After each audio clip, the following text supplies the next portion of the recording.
আপনি যদি কোনো এমন এক্সেল শিট নিয়ে কাজ করেন যেখানে আপনার অনেক লং ডাটা শিট, যদি 4 লাখ 5 লাখ এরকম রো হয়, তো সেই ক্ষেত্রে আপনি যদি ফাংশন ইউজ করেন, যেমন আমি এখানে একটা ফাংশন ইউজ করেছি, সিম্পল ফাংশন, এই রো এবং এই কলাম এবং এই কলাম, এই দুইটা কলামে যে ভ্যালু আছে ভ্যালুগুলোকে জাস্ট গুণ করে মাল্টিপ্লাই করে এখানে আউটপুট দিয়েছে এবং সবগুলোতেই একই।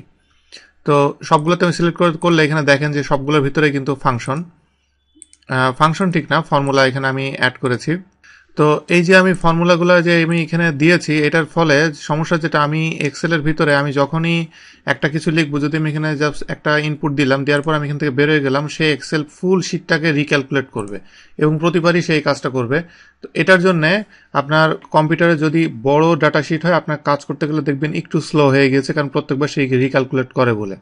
তো এই জন্য এই ধরনের ক্যালকুলেশনের ক্ষেত্রে যদি এমন হয় যে আপনাকে এটা একবার ক্যালকুলেশন করার পরে এটা আর রিক্যালকুলেট না করলেও চলবে, সেক্ষেত্রে আপনি কিভাবে এটাকে ফিক্সড ভ্যালুতে কনভার্ট করবেন সেটা আমি আপনাদেরকে দেখাচ্ছি। তো এটাকে প্রথমে আমাকে যেটা করতে হবে, এটাকে সিলেক্ট করতে হবে। আমি সিলেক্ট করতে চাইলে প্রথমটা আমি সিলেক্ট করলাম, সিলেক্ট করার পরে control shift write down arrow কি আমি প্রেস করলে সবগুলো একসাথে সিলেক্ট হয়ে যাবে।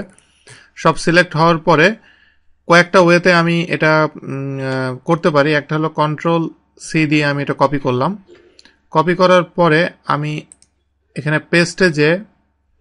এখানে পেস্ট অ্যাজ ভ্যালু এটা যদি আমি দিই, দেওয়ার পরে এবার আমি যদি এটা থেকে বেরোয় আমি যদি এটার উপর ক্লিক করি, দেখেন যে এখানে জাস্ট এটা একটা ফ্ল্যাট ভ্যালু হয়ে গেছে এবং এটার ভিতরে আর কোনো ফর্মুলা ফাংশন কিছুই নাই। তো এইভাবে আপনি এটার যে টাইম লাগবে কাজ করা, সেই টাইমটা আপনি কমিয়ে দিতে পারেন। এরপরে আমি আরেকটু ফাস্টার ওয়ে আমি আপনাদেরকে দেখাচ্ছি। যেমন এটা আমি প্রথমে সিলেক্ট করছি আগের মতোই। সিলেক্ট করার পরে এখানে আমি যেটা করব, এই যে এখন যে আইকনটা শো করছে মুভ আইকন, এটার উপরে রাইট বাটন ক্লিক করব। ক্লিক করে ধরে রাখবো, ধরে আমি ডান দিকে নিয়ে আবার বামে নেব, নিয়ে এখানে আমি আবার ছেড়ে দিব। ছাড়লে এখানে দেখেন কিছু আইকন শো করছে। এখানে এটার ভিতরে আমি click here as values only যদি আমি সিলেক্ট করি, সিলেক্ট করলে দেখেন যে এখানে এবার আমি যদি প্রত্যেকটা আলাদা সিলেক্ট করি, এইভাবেও এটা ভ্যালুতে কনভার্ট হয়ে গেল। এটা হলো সবচেয়ে ফাস্টেস্ট ওয়ে করার আমার জানা মতে।